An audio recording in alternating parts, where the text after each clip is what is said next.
You were a huge Kansas City Chiefs fan, correct? Correct.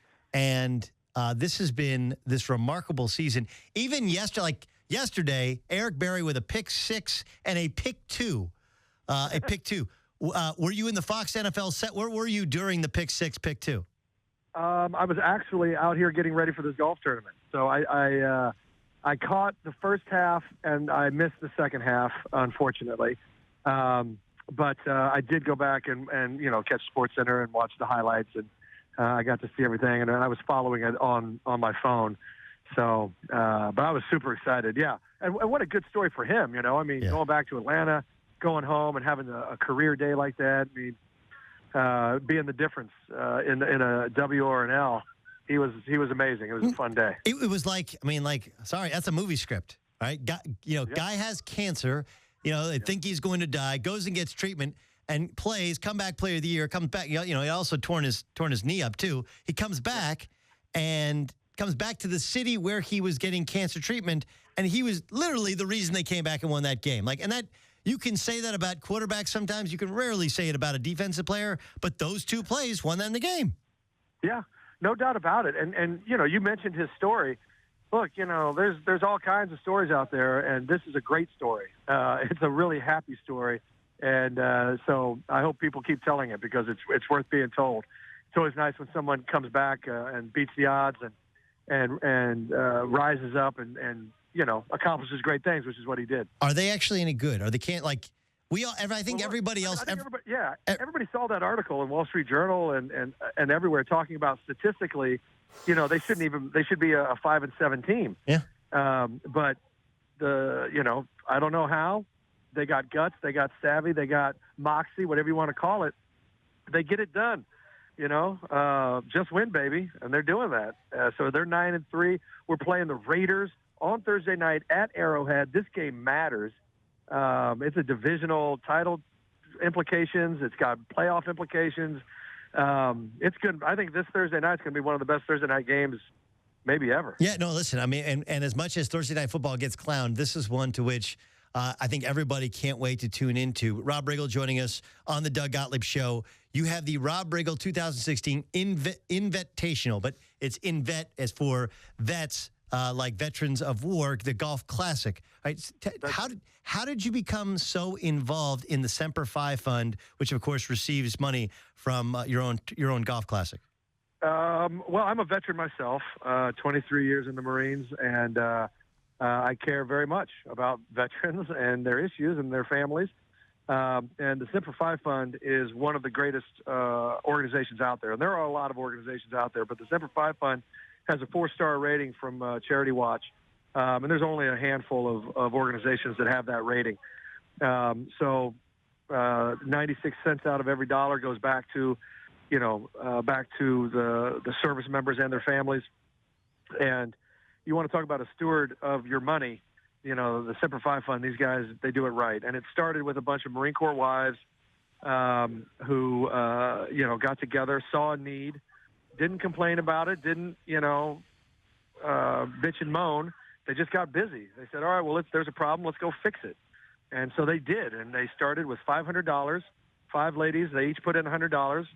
And over the last 13 years, they've managed to raise $142 million for veterans and their families. And so that's the kind of organization you want to be associated with. And so I was fortunate enough to hook up with them and put on this golf tournament, which we're all enjoying today on this beautiful weather. It's beautiful here in California right now, up in Valencia, and we're all playing golf. I just finished 9, and I'm about to head out on the back 9. All right, we won't keep you much longer. Rob Riggle joining us on the Doug Gottlieb Show, CBS Sports Radio. Now, were you ROTC? Were you ROTC at KU? Is that how you got into the reserves?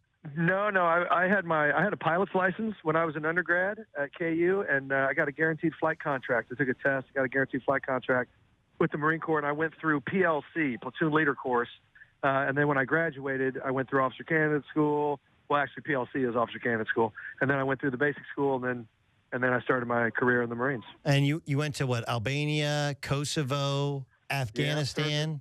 Yeah, I've served in Liberia and Albania, Kosovo, and Afghanistan. Yes, I think you said them all. Craziest thing that you can say on radio that you saw?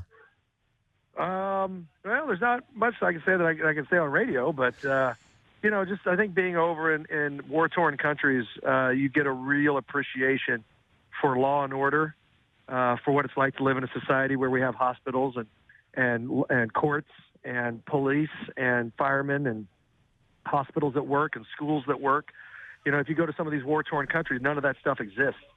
So you really understand, how blessed we are to live in the country we live in. The roast, that was the Rob Lowe roast. We saw that. You got into Peyton pretty good, which was solid.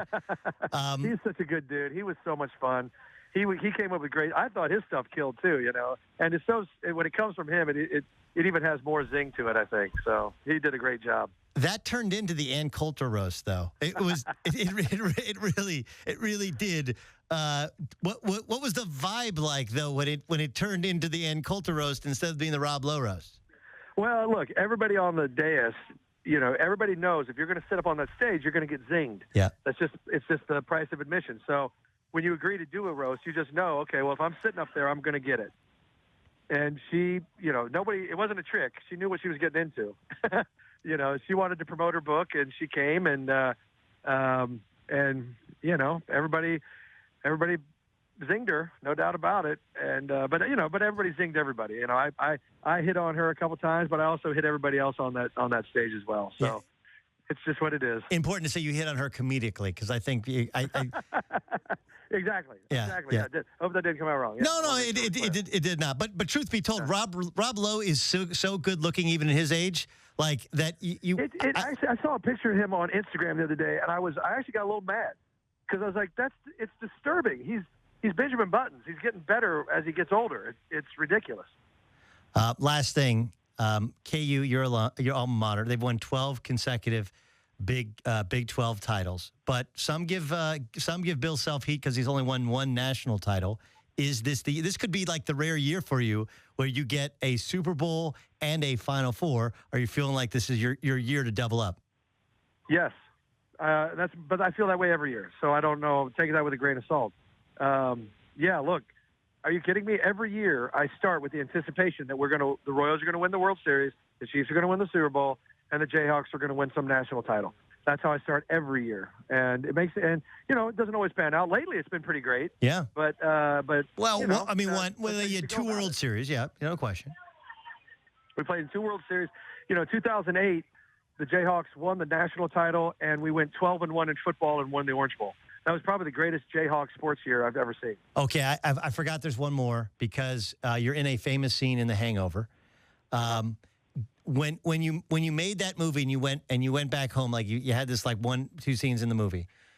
Did you think it was going to be like a movie that everyone would quote, that everyone would know? Like, what? Take me through the process of getting that role. But did you think like this? You're like, no one's ever going to see this movie. It's going to be, or did you think it was going to be really good?